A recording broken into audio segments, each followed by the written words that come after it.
रात के अंधेरे में पार्किंग लॉट की दीवार पर बैठे एक शख्स ने अपनी ब्लैक लॉन्ग जैकेट की इनर पॉकेट से एक नाइफ निकाला। उस नाइफ के सिरे पर उंगली रखकर तेज धार चेक करके उसने चाकू वापस जैकेट की इनर पॉकेट में रख लिया। वो था नकुल। चारों ओर नजर दौड़ाते हुए नकुल किसी का इंतजार कर रहा था। किसी शिकारी की तरह अपने शिकार का इंतजार कर रहे नकुल को एक ब्लैक मर्सिडीज पार्किंग लॉट में दाखिल होती दिखाई दी। नजरें गड़ाए नकुल ने गौर से उस कार को पार्किंग लॉट के बिल्कुल ऑपोजिट एंड से टर्न लेते हुए देखा। उसने अपनी नाइफ निकाली और हमले के लिए तैयार हो गया। वो कार दीवार के करीब आकर रुक गई। जैसे ही उस कार से एक भारी भरकम आदमी अपने वेस्ट कोट के बटन्स ठीक करते हुए उतरा, दीवार पर बैठे नकुल ने सीधा उस पर छलांग लगाकर अपनी नाइफ उसकी गर्दन पर फेर दी। उस आदमी की गर्दन से खून का फव्वारा दीवार से जा टकराया। बस एक ही वार काफी था। वो भारी भरकम आदमी धड़ाम से फर्श पर गिरकर छटपटाते हुए आखिरी सांसें गिन रहा था। सांस लेने की हर कोशिश के साथ उसके गले की ब्लड वेन से खून की पिचकारी निकल रही थी। उसका दम घुटता जा रहा था। नकुल ने घुटनों के बल बैठकर शांत स्वर में मगर कठोरता से कहा, पहचाना मुझे? नकुल सक्सेना। कुछ याद आया? इतना कहकर नकुल ने उस आदमी के सीने पर अपने नाइफ से एक क्रॉस मार्क बनाया। तब तक पीछे से किसी के चिल्लाने की आवाज आई, ए, चाकू फेंको, फेंक दो चाकू वरना मैं शूट कर दूंगा। नकुल ने झटके से पलट कर देखा। एक सिक्योरिटी गार्ड नकुल से कुछ कदम दूर उस पर बंदूक ताने खड़ा था। नकुल ने उसे धमकाया, देखो, मेरी तुम्हारी कोई दुश्मनी नहीं है, चले जाओ यहां से। नकुल बस उस सिक्योरिटी गार्ड के हाथों से बंदूक नीचे गिराकर वहां से निकलना चाहता था। यही सोचकर उसने अपना नाइफ गार्ड की तरफ फेंक कर वार किया। लेकिन नकुल के हाथों पर नजरें गड़ाए गार्ड ने जैसे ही नकुल की हलचल देखी, बंदूक का ट्रिगर दबा दिया। नकुल का निशाना आज तक कभी नहीं चूका था। वो आंखें बंद करके भी निशाना दाग सकता था। उसका नाइफ सिक्योरिटी गार्ड के हाथ में धंस चुका था, जिससे उसकी बंदूक उसके हाथों से छूट गई। दर्द से कराहते हुए वो सिक्योरिटी गार्ड बाहर की तरफ मदद के लिए चिल्लाते हुए भागा। खून खून हुआ है, पुलिस को बुलाओ जल्दी। लेकिन अफसोस, गार्ड की बंदूक से चली गोली सीधा नकुल के दिल में जा धंसी। दर्द की लहर नकुल के बदन से बिजली जैसी कड़क रही थी। गोली की वजह से नकुल का काफी खून बह चुका था।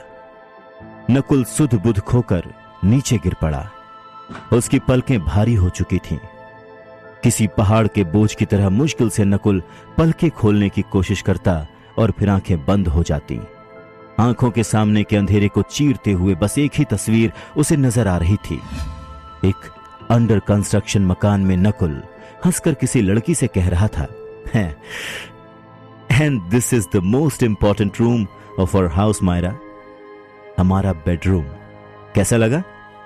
मायरा ने झूठा गुस्सा जताते हुए पलटकर कहा, मोस्ट इंपॉर्टेंट रूम? हाँ? नकुल ने हल्के से मुस्कुराकर मायरा को अपने करीब खींचकर कहा, और नहीं तो क्या, शादी के बाद तो हमारा ज्यादातर वक्त इसी रूम में बीतने वाला है ना, एटलीस्ट बच्चे होने तक।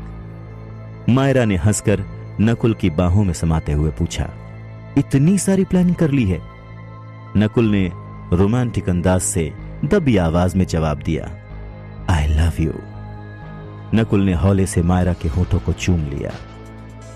मायरा ने अपनी आंखें बंद कर ली। नकुल और मायरा एक दूसरे के प्यार में डूबकर पूरी शिद्दत से एक दूसरे को किस कर रहे थे। नकुल की आंखों के सामने बार बार मायरा की तस्वीर नजर आ रही थी। बस धीरे धीरे वो तस्वीर धुंधली होती गई, आवाज धीमी और गहरी होती गई। नकुल ने हमेशा हमेशा के लिए अपनी आंखें बंद कर ली। Welcome to the paradise. Nakul को किसी अनजान शख्स की आवाज सुनाई दे रही थी। उसने एक झटके में अपनी पलकें खोली तो नकुल के सामने एक 60-65 साल का बुजुर्ग आदमी मुस्कुराते हुए खड़ा था। चौंक कर नकुल ने अपने सीने पर हाथ रखकर गोली का निशान चेक किया। उसके शरीर पर कोई जख्म नहीं था, न ही खून के निशान। नकुल हैरान था, मगर इस बात की खुशी भी थी कि वो अभी भी जिंदा है। वो फुर्ती दिखाते हुए उठ खड़ा हुआ। सबसे पहले उसने चारों ओर नजर घुमाकर हालात का जायजा लिया। उस पार्किंग लॉट में सिर्फ दो ही लोग थे, एक नकुल और उसके सामने वो बुजुर्ग शख्स। नकुल ने उस शख्स को नजरअंदाज करके वहां से जाने की सोची कि तभी वो शख्स मुस्कुराते हुए बोला, मेरी इजाजत के बगैर तुम कहीं नहीं जा पाओगे। उसने शांत स्वर में कहा, I am captain Padmaraj. Nakul confuse था कि ये आदमी कौन है और उसके शरीर से बुलेट का घाव गायब कैसे हो गया। फिर भी अनायास नकुल ने न चाहते हुए भी कैप्टन से पूछा, क्या चाहते हो मुझसे? कैप्टन ने गहरे दबे स्वर में जवाब दिया, तुम्हें एक और मौका देना चाहता हूं। तुम्हारी आत्मा आखिरी सफर पर निकल चुकी है और अब तुम्हें सिर्फ मैं बचा सकता हूं। फैसला करने के लिए सिर्फ 7 मिनट है तुम्हारे पास। 7 मिनट खत्म होने पर या तो तुम्हारी आत्मा नर्क में बुला ली जाएगी या स्वर्ग में। उसके बाद मैं तुम्हारी मदद नहीं कर पाऊंगा। कैप्टन ने नकुल को उसकी लाश की तरफ देखने का इशारा किया। नकुल को अब एहसास हुआ कि सच में बहुत गड़बड़ है। जब उसने पीछे मुड़कर खून से सनी खुद की लाश देखी तो हक्का बक्का रह गया। कैप्टन ने आगे कहा, मेरे पास तुम्हारे लिए एक ऑफर है।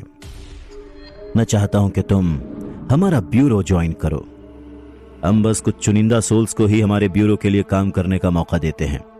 You are one of them.